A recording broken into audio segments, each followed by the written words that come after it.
Merci Monsieur le Président, Madame la Ministre. Je tiens aujourd'hui à vous alerter sur la situation catastrophique pour la conchyliculture dans l'étang de Thau. La forte mortalité des huîtres condamne à court et moyen terme l'ensemble de la filière et de fait un savoir-faire ancestral propre au territoire héroltais. L'étang de Thau subit de plein fouet l'activité humaine. Le changement climatique a entraîné un effondrement des précipitations, une augmentation accrue de l'évaporation, une acidification de l'eau ainsi qu'une augmentation de sa température. Dans le même temps, la pression anthropique du fait de l'urbanisation accrue sur les pourtours de l'étang de Thau réduit l'écoulement naturel et limite l'alimentation naturelle en eau douce de la nappe phréatique, mais aussi en nutriments. En conséquence, la salinité de l'étang augmente fortement. Elle était de 32 grammes par litre il y a quelques années. Elle est aujourd'hui constamment au-delà de 38 grammes par litre, le seuil de mortalité, avec des pics à 42 grammes par litre. Ces concentrations contribuent, avec d'autres facteurs, à l'accroissement de la mortalité des coquillages, notamment à cause du pathogène Vibrio esturianus. En 2023, les agriculteurs de la mer rapportaient 73% de mortalité estivale des coquillages dans l'étang de Thau. Pourtant, la pollution de l'eau est la conséquence directe de la forte pression anthropique en amont du bassin versant et les conchyliculteurs en sont les pollués payeurs. En effet, les collectivités alentours, comme les villes de Sète et de Marseillan, développent des projets urbanistiques massifs alors que leurs réseaux d'assainissement sont déjà saturés. En 2022, c'est d'ailleurs ce qui avait causé une crise du norovirus, empêchant toute vente au moment des fêtes de fin d'année et condamnant durablement l'image de marque de la production. Ainsi, il convient de raisonner à plusieurs échelles temporelles pour le bassin de Thau. À court terme, afin de garantir aux conchyliculteurs la possibilité de conserver une trésorerie, il est nécessaire de calibrer correctement le FAMPA. Ce fonds vise à pallier les chutes de chiffre d'affaires. Pourtant, il n'a bénéficié qu'à un seul professionnel sur 130 ayant fait une déclaration de perte en 2023. En effet, les conchyliculteurs, pour faire face à la mortalité et à leurs charges incompressibles, sont obligés de faire de l'achat-revente qui impacte la marge brute et non leur chiffre d'affaires. Il s'agirait donc de raisonner à marge brute, qui est plus révélatrice de la crise traversée par la profession.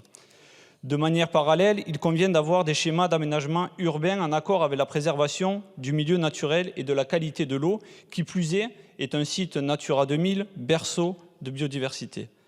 Alors, Madame la Ministre, avez-vous prévu d'effectuer à courte échéance une refonte des critères d'éligibilité au FAMPA correspondant aux besoins de la filière ?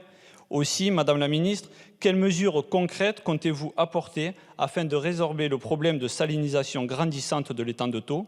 C'est l'ensemble des activités conchylicoles qui en dépend et avec elles la biodiversité locale si chère à notre territoire. Je vous remercie. Je vous remercie. La parole est à Madame la Ministre. Merci Monsieur le Président. Monsieur le député Sylvain Carrière, je vous prie de bien vouloir excuser l'absence de la ministre de l'Agriculture. Je vous remercie pour votre question qui met en avant, souligne la nécessité d'un traitement global à différents niveaux et selon différents axes, ainsi que vous l'avez dit, pour la qualité de la conchyliculture et du milieu dans lequel elle évolue. Le gouvernement agit en lien avec les collectivités pour que les activités conchylicoles puissent perdurer dans un milieu le plus sain possible, notamment au travers de l'établissement et du respect des profils de vulnérabilité conchylicole. Les préfets ont été sensibilisés en 2024 à la nécessité de veiller à ce que les systèmes d'assainissement et les critères de développement urbain dont vous avez fait état, qui vous inquiètent particulièrement concernant l'étang de Thau, se fassent en adéquation avec le milieu environnant et puissent pleinement répondre à des pressions soudaines sans obérer la qualité de ce dernier. Concernant l'accompagnement des conchyliculteurs dont vous avez fait état, je tiens à vous assurer que le gouvernement est particulièrement attentif à leur situation. Nous avons pris la mesure des difficultés d'une profession particulièrement touchée par une baisse des ventes due à une désaffection des consommateurs. Pour répondre aux difficultés individuelles et collectives de la filière, le gouvernement a annoncé et mis en œuvre début 2024 un certain nombre de mesures comme la première étant la réduction des redevances domaniales jusqu'à 90% pour les entreprises ayant fait l'objet d'une fermeture sanitaire. Et une seconde, vous avez évoqué la question de la trésorerie, une mobilisation des outils bancaires d'urgence annoncés par le président de la République, à savoir des reports d'annuités ou des renégociations d'emprunts à des taux inférieurs au marché.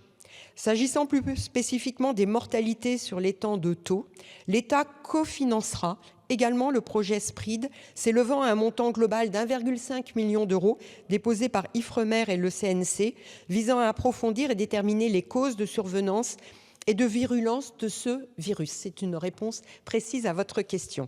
Enfin, sachez que nous organiserons un événement au Salon de l'Agriculture 2025 dans quelques jours, destiné à rassurer le grand public sur la qualité des coquillages et à illustrer la mobilisation conjointe des professionnels et du gouvernement pour assurer une protection saine. Je vous remercie.